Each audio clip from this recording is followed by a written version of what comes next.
Assalamualaikum warahmatullahi taala wabarakatuh. My name is Firdaus Azman and my metric number is 1232186. Today I'll be talking about one of the core foundations of international law, which is the sources of international law and how they interact in practice, including some famous case examples like the North Sea Continental Shelf and Nicaragua against United States.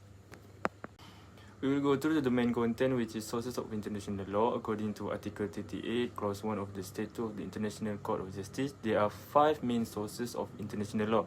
Let's start with the primary sources, which are treaties and customary international law. Firstly, treaties are basically agreements between states, just like contracts between countries. They can be bilateral or multilateral, and once a state signs and ratifies a treaty, it's legally bound by it. For examples, including the United Nations Charter or the Geneva Conventions. Next up, we have customary international law, which is made up of consistent state practice combined with opinio juris, meaning the belief that the practice is legally required. So, even if there's no written treaty, countries still have to follow certain customs, like the prohibition against genocide or slavery, because these are accepted as binding rules. Then, we move to the secondary or subsidiary sources, which are the general principles of law, judicial decisions and writings in publicis.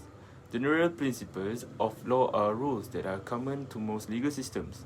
Things like good faith, equity, or res judicata, which means a matter already judged can't be tried again.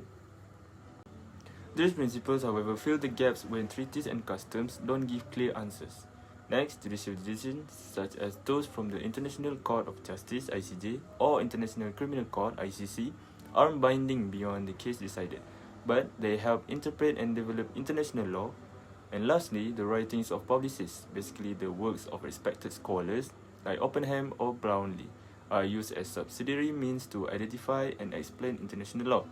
They help guide judges and practitioners when the law is unclear. Now, let's look at 2 famous cases that show how these sources work in real life. The first one is the North Sea Continental Shelf case, 1969. In this case, Germany, Denmark, and the Netherlands disagreed on how to divide the continental shelf in the North Sea. The ICJ held that customary international law requires state practice and opinio juris, which is not just widespread use of a rule. The court found that the equidistance principle from the Geneva Convention was not yet customary law because not all states accepted it as legally binding. This case clarified how custom is formed. It's not enough that states act in a certain way, they must do so because they believe it's the law. The second case is Nicaragua against United States, 1986. Here, Nicaragua accused the United States of violating international law by supporting rebel forces.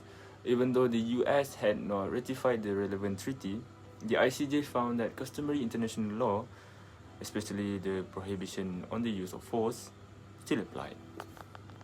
This case clearly showed that customary rules can bind states even when they are not parties to a treaty. So, for the conclusion, to understand the hierarchy of international law sources is crucial.